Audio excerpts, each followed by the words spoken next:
Many northern and Bemidji Township residents are against a Bemidji annexation that will begin its first phase in 2012. Jamil Donath attended a public hearing for Northern Township residents tonight and explains why people are opposed to becoming parts of the city limits.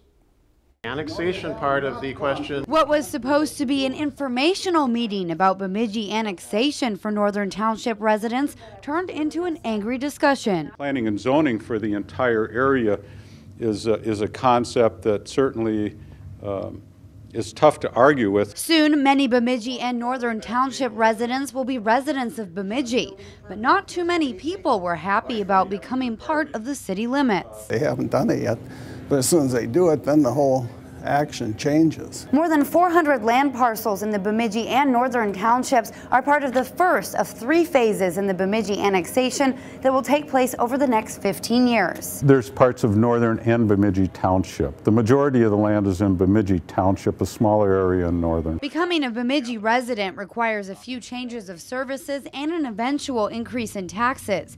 And some township residents say their property will also be split up, which is another added expense. I'll be facing 5 assessments of about $100,000. So for that reason, I'm against it.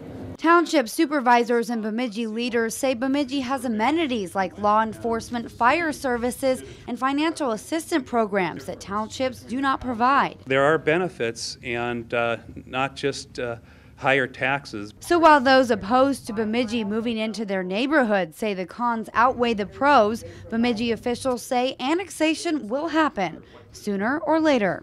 Jamil Donath, Lakeland News. Almost 700 land parcels in Bemidji and Northern Township will be annexed in the next 10 years, and more than 800 will be annexed in about 15 years.